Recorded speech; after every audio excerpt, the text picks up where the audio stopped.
What's going on, guys? It's Chandler here with the channel. Coming back to you guys again with another video. Today we've got a new gun. Let's check out the M&P 5.7.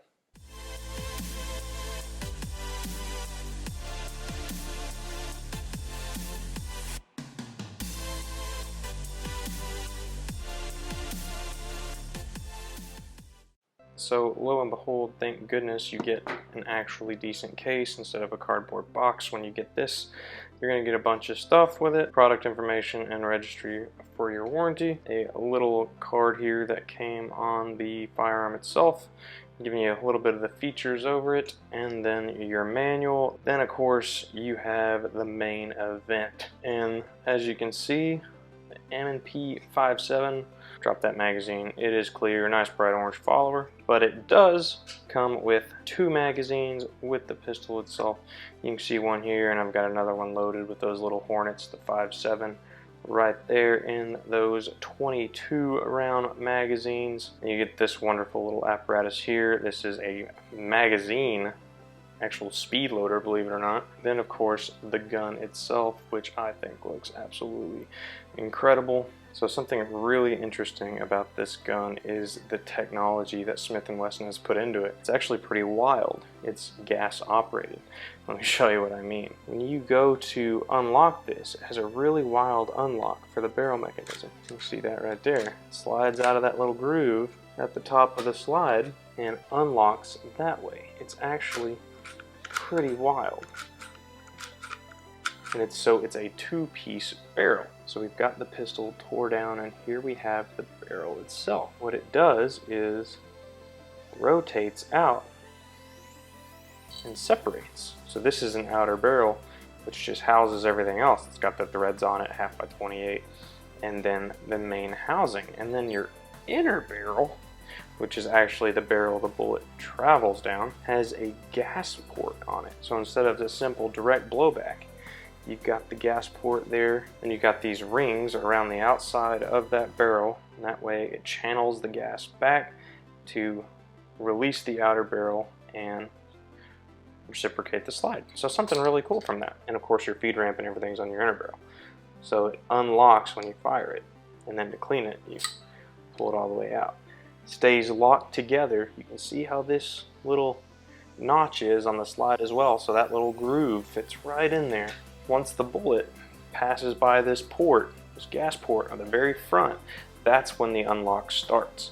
So then it starts to cycle, and in theory it gives you a more accurate firearm. While we are on the overhead, we will go ahead and give you a tip to butt of this M&P 5.7. Of course, at the very end of the handgun, you've got your barrel, which is threaded 1/2x28 for any suppressors or comps you may want to put on this. On top of the slide, you got these lightning cuts that are for making that slide just a little bit lighter. It's not ported, and you see beyond that, you've got these really good and positive front slide serrations. For all those of us who want to do the cool LARPing and press checking, we can do that all the time and see that sweet barrel action there. Moving to the bottom of the front of the gun, you've got a 1913 pick rail on the front for any lights, lasers, combos you may want for the front. I had a TLR1 HL on here and it fit just fine. Moving back from those serrations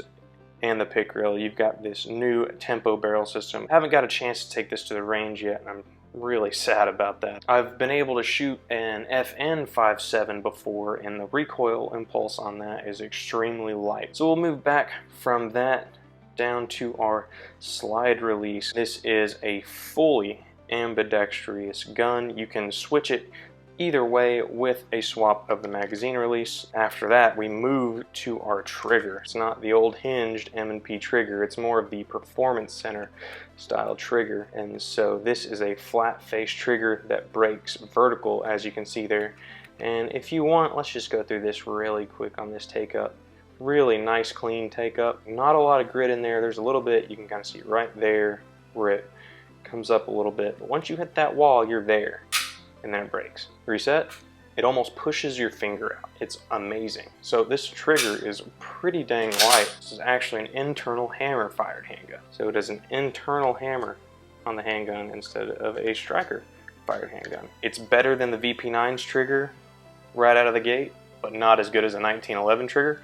We'll see how quick this breaks in, but with dry firing, it has been an extremely good trigger. And with that, you can also see the 3 white dot sights. These are metal white dot sights that you do have adjustable for windage in the back. I am kind of sad to see that they went with white dots and there's not currently a model that has a night sight version of this. However, where it does make up for that is you can see it is optics ready. Instead of the RMR footprint, this is actually optics ready for the Shield RMSC Holosun 507K footprint.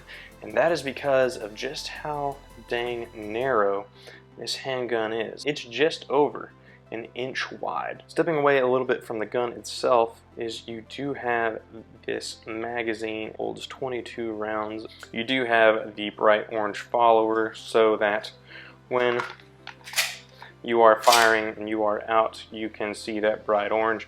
I don't usually have a preference for orange or black followers. It doesn't really make a difference to me, but some people out there really like the orange, so that is there if you like it. As you can see, if you do look up the M&P 5.7, it does come in 2 different models, and that is the thumb safety and non-thumb safety version.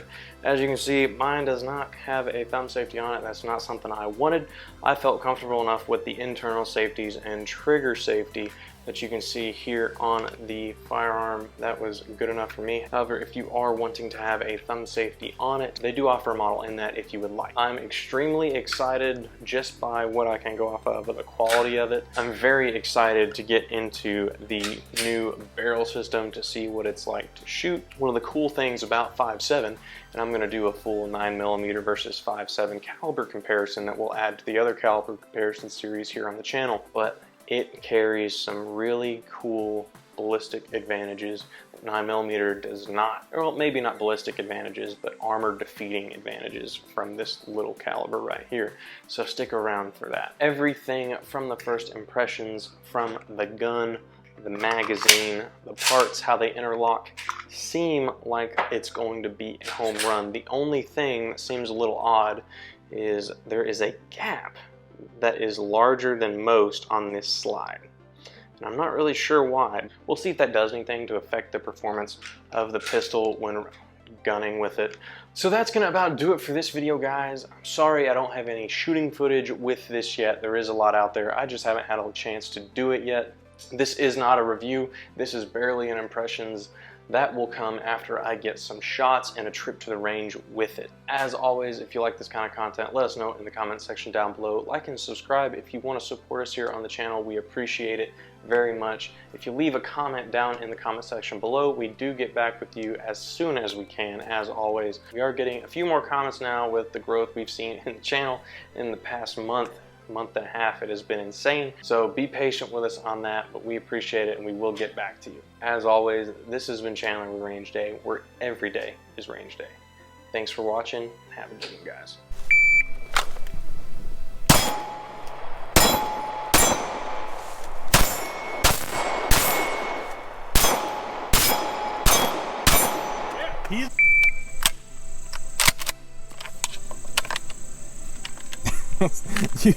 The one you had in there was spent.